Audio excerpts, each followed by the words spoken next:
You see, Allah Azza wa Jal, if you believe there's a God, then you have to believe He's absolutely fair, absolutely just, that He does not do injustice. Because if you say He doesn't do justice, then one of His perfect names has been taken away. And if you take any perfection away from Allah, then no longer do you believe in Allah. You have to believe in Allah's perfection. What is the biggest problem the atheist has with God? You know what it is? He'll come to you and say, oh yeah, there's a God, then how come there's so much injustice? How come there's so much killing? How come there's so much disease? How come there's so much poverty? How come there's so much cruelty? How come criminals get away with their crimes? Right? These are the kinds of questions he asks. And make it even simpler. Let's look at it from the Islamic point of view. You know, there's somebody who kills. Some innocent person, he kills an innocent person. What's the most you can do to them? You can kill them. Kill them back. Right? Eye for eye, you know, an eye for an eye, head for a head, etc. Right? But now think about this. If one person kills 100 people, what's the most you can do to them? If one person kills 100, you can't kill him 100 times. How many times can you kill him? Once. So from a philosophical point of view, is that justice or no? That's not justice. That's not fair. Similarly, the people who do good, let's not just talk about people who do evil. People who do good, do they necessarily get what they deserve? People that are charitable or act righteously. Look at the legacies of some of the greatest people that ever lived. Alayhimus salam. Musa alayhi salam, Ibrahim alayhi salam, Isa alayhi salam. These are ulul azam min ar-rusul, right? The messengers of the greatest commitment. And look at their life. Easy life? Because they're the best people, they should have the most reward or most comfort? No, you look at their lives and they're the most uncomfortable lives. Being thrown into a fire, attempting to slaughter your own son, right? All these difficulties, and then leaving out in the middle of being labeled a fugitive from the law, wanted for murder, sent out in the middle of the desert, working for somebody, laborers with extreme labor. Nuh alayhi salam conveying the message to the people for 950 years. None of this sounds easy. So on the side of evil you don't see justice, and on the side of good it seems like there's no justice. Except we believe Allah is just. So how do you balance, in accounting terms, how do you debit the credit and how do you credit the debit? How do you balance this accounting, this journal? The only means of that is the Day of Judgment.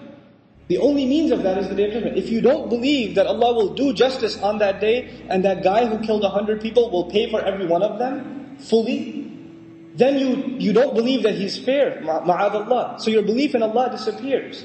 And so when Allah began, He says, ash-shaf'i wal-watr, refers to the creation and to the uniqueness of Allah. Then it refers to the two parts of life, this world and the next world. And if you refuse to believe in the next world, then you cannot believe in justice. And when you stop believing in justice, what goes away with it? The belief in Allah Azza wa Jal. The belief in Allah disappears. وَالشَّفْعِ وَالْوَتْرِ. It's incredible how beautifully and how eloquently and how briefly Allah has captured these enormous teachings inside very, very brief words. وَالْفَجْرِ وَلَيَالٍ عَشْرٍ وَالشَّفْعِ وَالْوَتْرِ. Now Allah says, now the human being will be informed. What did he make a priority out of? And what did he put on the back burner? That's the translation I'll prefer here. بِمَا قَدَّمَ. What did he give priority to? What took taqdeem for him? What was priority number one? What took precedence? وَمَا أَخَّرَ. And what could wait? What were the things that you put on the back burner? The crime of the human being isn't necessarily that he doesn't do a good deed. The human being says, it can wait. I can do it later. The crime of the human being isn't necessarily that he doesn't leave sin. He says, I'll leave it later. Or, let me do what I want right now. I'll do that later. I have time. Taqdeem and ta'khir, not the grammar one, the one for life. Human beings will be thoroughly informed. What were your priorities? What did you put ahead? What came first for you? What came later for you? Bima qaddama wa akhar. The other meaning of qaddama wa akhar in Tafseer Juz Amma I mentioned also. Qaddama also means what you've sent forward. You've done deeds, you've done works, and every one of them are waiting for you. Our deeds are waiting for us. Kullu nafsin bima kasabat rahina. You've sent collateral over. You've sent deeds over for processing. And you're going to meet those deeds on Judgment Day. I don't meet my deeds now, I just do them now. I will meet them then. وَوَجَدُوا مَا عَمِلُوا حَاضِرًا. Then you're standing face to face in front of their salats. If your salat was lousy, you'll be standing in front of a lousy salat, staring right at you. That's what it's going to be. If you were lying, cheating, backbiting, angry, arrogant, condescending, whatever you were, he's looking right at you in the face. And then you're going to say, Mali hadal kitab. That's the reality of it. Bima qaddama wa akhar. What did he make a priority out of? What did he put on the back burner? This is one of those life-transforming ayat. The human being will be thoroughly informed. This was your priority. This is what you spent time on. This is what you did with your free time. This is what you thought can wait. You had all these dreams. I want to memorize the Qur'an. What did you do for it? How many seasons of how many TV shows did you watch instead? That was a priority for you. Well, you wanted to memorize. Oh, but it can wait though. Inshallah, one day, when my heart is purified, then I shall start. You know? بِمَا قَدَّمَ وَأَخَرَ بَلِ الْإِنسَانِ No. Yes, on that day the human being will be given thorough news, but it's not like the human being's blind now. Rather, the case is that the human being, عَلَى نَفْسِهِ, against his own self, basira, is fully insightful. There is one person that knows so much about you, and nobody else knows about you. And besides Allah, and that's you. You have an insight into who you are, what your flaws are, what your limitations are, what your capabilities are, what your strengths are, what your weaknesses are, what opportunities you avail, what opportunities you get lazy about. You know that about yourself more than anybody else. And you and I decide to lie to ourselves. We just decide we're not going to have an honest conversation with ourselves, and about ourselves with Allah. We don't want to have that honest conversation. For some people, all they want at the end of their life, what is success to them? Maybe I'll own a house. That's success for them. Maybe if I have this much money, that means I have success. Maybe if I got married to this one or that one, maybe that means I have success. But I go back to what I started with. There are some people who are happy with doing just the minimum. Just the minimum. But I'm here to tell you, the young people in the audience today, Allah has blessed you, and I'm telling you, He expects great things from you. He does not expect the minimum from you. There are so many Muslims, the only thing left of Islam is their name. That's the only thing left.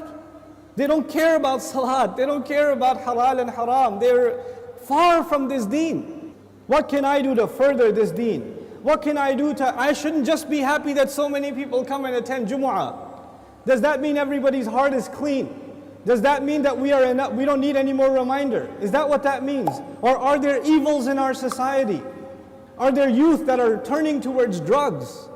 Are there young people that are just living their life for no purpose? All they do is play video games and watch movies and go to sleep. And if you ask them for a purpose, they say, I want to graduate and get a job. Is that a goal? Get a job? Allah gave us such higher goals. Your job itself is a means to a higher end. But you know what? We are living in strange times. The people who need the da'wah the most today are the Muslims themselves. But even if you get a good job, but you don't do your job. You got the job, but you show up late every day. You got the job, but you don't finish any projects. You're sitting there at the desk wasting your time. You're going to lose that job. Somebody else will come and do it for you. You will not keep that job even if you qualified. Qualifications are not enough. You have to do the work. Allah Azza wa Jal is giving all of us, He's already qualified us. We are people of La ilaha illallah. We are already qualified. But that doesn't mean we're doing the work. If we don't do the work, if we don't concern ourselves, if we don't care, then you know what's going to happen. إِن تَتَوَلَّوْا يَسْتَبْدِلْ قَوْمًا غَيْرَكُمْ ثُمَّ لَا يَكُونُوا أَمْثَالَكُمْ. You turn away and Allah will replace you with a nation other than yourselves, and they will not be like you. They will not be lazy like you. And those are when young Muslim people have real iman, when young Muslims have real strength in their belief, then they have the power to change the world. They have the power to make the world a better place. But when young Muslim people don't have real iman, they don't have real conviction, then they are a waste of space. They are a waste of society, a waste of a generation. The only thing in their life, the most important thing in their life is when is the next movie coming out. The most important thing is when is the next iPhone coming out. The next most important thing is, man, I wish I had that car. That's it. Your life doesn't go any further than that. My teacher used to say that Islam is similar to climbing a mountain. You know, when you're climbing a mountain, you throw a hook and you climb. If you throw a hook not very high, then you will only reach that much. You can't reach any further. If your goal is money, if your goal is a six-pack, if your goal is a car, if your goal is a promotion, if your goal is entertainment, if your goal is girls, whatever your goal is, then you're only going to get that, you won't get anything else.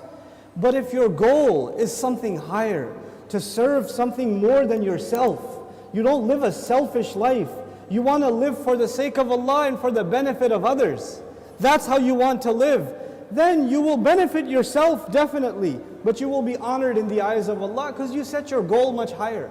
Our deen in this beautiful ayah, Allah Azza wa Jal describes it, قُلْ هَذِهِ سَبِيلِي, this is my path. A sabil is a path.